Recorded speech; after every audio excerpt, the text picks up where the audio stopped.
Hi everyone, Edgio here. Today I'm going to show the three types of signal light bulbs commonly used on your cars, their function, and how to test them. And so let's get started.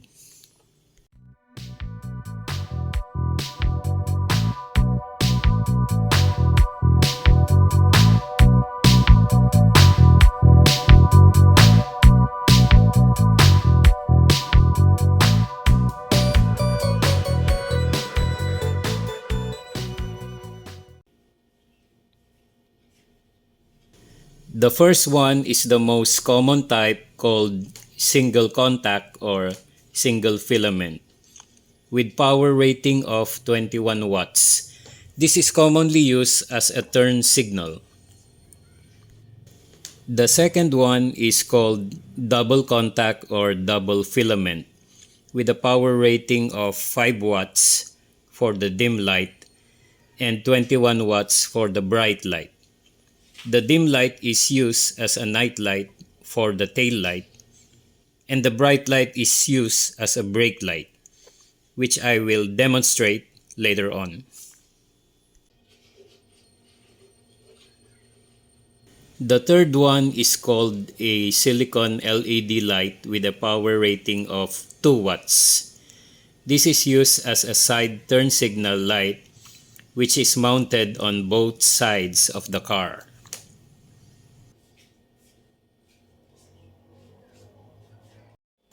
To test the signal light bulbs, first I measure the resistance of each using a digital and analog multitester.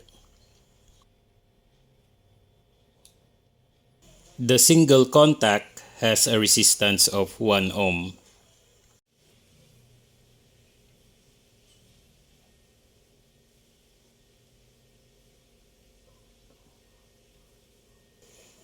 For the double contact, one filament shows a resistance of 1 ohm and the other shows 3 ohms.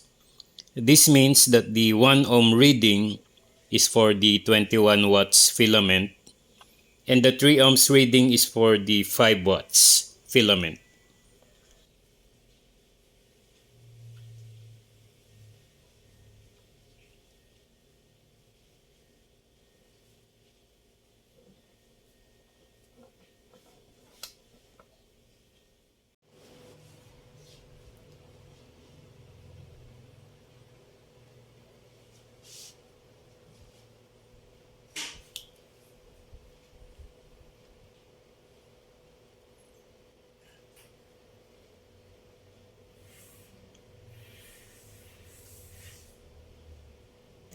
For the LED signal light, I did not get any resistance reading using the digital multitester. But when using the analog tester, I get a reading on the times 10K range and the LED also lit up.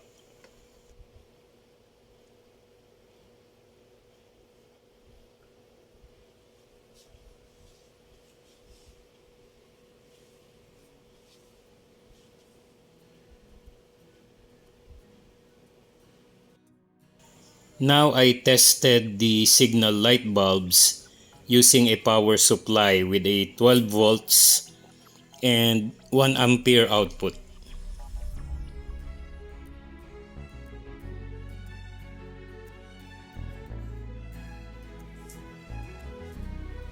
First, I tested the single contact.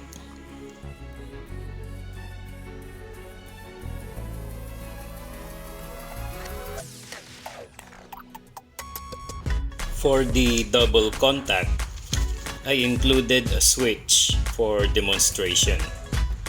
Say for example, I am driving at night. My night light is already turned on. When I hit the brakes, the night light shifts to the brake light. When I release the brakes, the brake light switches back to the night light.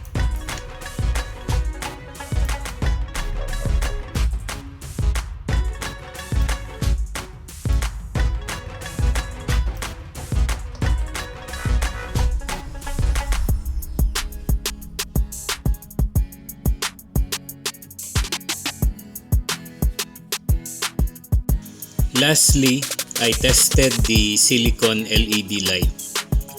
If I compare the brightness of LED light to the filament light, the LED appears to be brighter.